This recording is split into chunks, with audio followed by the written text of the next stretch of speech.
What if it was courageous, bold, maybe even a little rebellious to choose inner peace and manifest a peaceful life? What if this wasn't like a passive thing? What if this was boldly peaceful? Think of boldly peaceful. Well, listen to this. Boldly peaceful, boldly regulated, boldly boundaried, boldly beautiful, boldly healthy, boldly happy. I've said the word boldly too much. Boldly. Now it's like changing its meaning. What is that called when you repeat a word and its meaning gets changed? Boldly happy, boldly in love, boldly rich, boldly colorful. What if all these things that we talk about that seem so passive or seem, I don't know, talking about inner peace doesn't sound like a bold thing, right? But what if it is? What if it's bold to choose inner peace and to manifest a peaceful life? Recently, I signed up for the Summer Abundance Challenge with Amanda Francis. It was like a $17 challenge. I like doing these challenges every once in a while to keep my energy good and to, I don't know, just to try something new. And so it was called the Summer Abundance Challenge.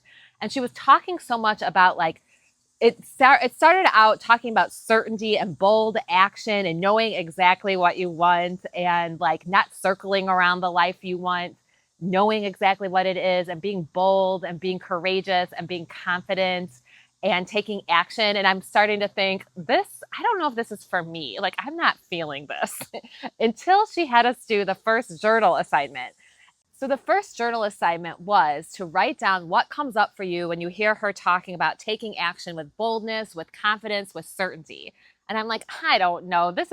I don't know if this is for me right now at this stage of my life, if this is really what is going to help me. But I'm like, okay, whatever. I'll go ahead. I'll try the journal assignment. And I like how she teaches because she teaches more about the energy of things besides like strategy, right? So anyway, so I'm like, okay, I'll go ahead and write it down. And what I ended up writing down was exactly what I read at the beginning of this video. So it says, okay, so taking actions with boldness, certainty, and confidence, what comes up for you? So what I wrote was, it shocked me what I wrote, honestly. Just more aliveness, excitement, freedom. Ooh, boldly free, boldly excited.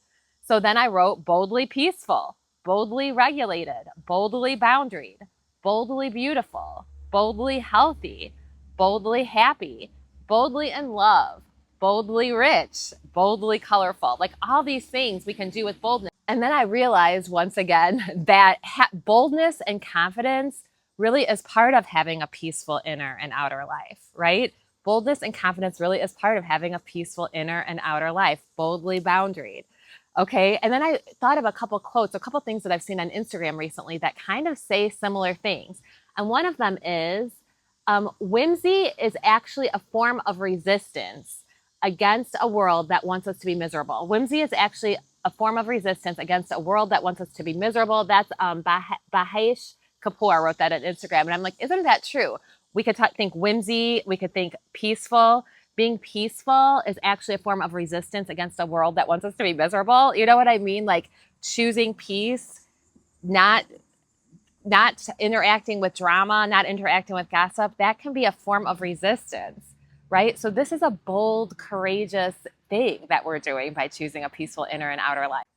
I know that quote actually used the word whimsy instead of peace, so we can substitute it. And I relate to having a whimsical life, right? So there's a lot of things that I see that on Instagram and stuff that I follow that are say whimsical or whimsy, because I have another quote about whimsy. But you have to be peaceful, right? In order to have whimsy. You have to have peaceful. I really do believe that. You have to be first peaceful in order to express yourself any way that you want to, on the outside. So what's the other quote that I wrote down? Oh, this is a good one. This is Dressing for the Dopamine. It's an account that I follow on Instagram that I really like. She's about fashion, and she talks about how she went through a pretty severe depression, and that being reminded about how much she loved fashion as a child has helped her recover from her depression. So it's just something that I relate to myself. And a quote from her is, protecting your whimsy includes knowing when to be a bitch. That's by Dressing for the Dopamine. So we could think of being a bitch as, being bold, being rebellious, being unbothered, being boundaried. These are not like let everybody walk all over me type of things. We can't do that and be peaceful. It's the opposite. I had a discussion again with a client last night about how being nice isn't isn't the same as being good. Remember the quote that I talked about from that Supergirl movie when her mom was dying and she said, you don't have to be nice, but you have to be good, right? So being a good person doesn't mean that you're always nice, right? Okay, so we're protecting our peace in this video. This is a reminder that it's a bold, courageous thing to be peaceful. So we're protecting our peace, and we're saying that we're important, that how we feel is important. You know, I love the word unbothered. So being unbothered, being unapologetic about your boundaries. This is a bold life. We're not circling around this life anymore, right? This is a bold thing. When Real Housewives was like in the middle of airing and Amanda Frances was talking about, you know, she was getting a lot of hate and everything. She talked about in one of her posts about how it's why in our society is it scandalous to love yourself? It's like scandalous to love yourself, to love your life, to be happy. This is a bold, courageous move, right? To live your life this way. Are we allowed to live this way? Yes, we are. So I just wanted to share my reaction to this challenge that I started. I'm like, oh my gosh, it's going to be all about action and knowing exactly what you want. And I'm like, wait a minute. No, yes, this applies to me too. Taking action from a place that my peace matters, right? Taking action from a place that you matter, that your peace matters, that your life matters, right? Because it does matter. Because when you are not whole, when you are not happy, there's a part of the universe that is not whole and happy.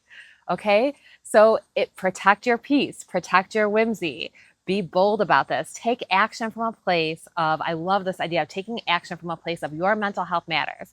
Your peace matters. Your manifesting your peaceful life matters. It matters. We're alive. We're awake. We're peaceful. Well, Star isn't quite awake. We're alive. We're awake. We're peaceful. We're sensitive. The universe wants us to sense it. It wants us awake, alive, peaceful, sensitive, aware, receptive. So we take actions from a place that protect this, that protect our sensitivity as well. Okay, I hope this video was helpful today. Just a quick reminder that your peace is, that to choose inner peace and to decide to manifest a peaceful life is actually a bold, courageous thing. So go ahead and subscribe if you want more videos like this. We talk about letting our sensitivity guide us in this world, using our sensitivity as a map, as guidance towards a more peaceful, more whimsical, more magical life in this world.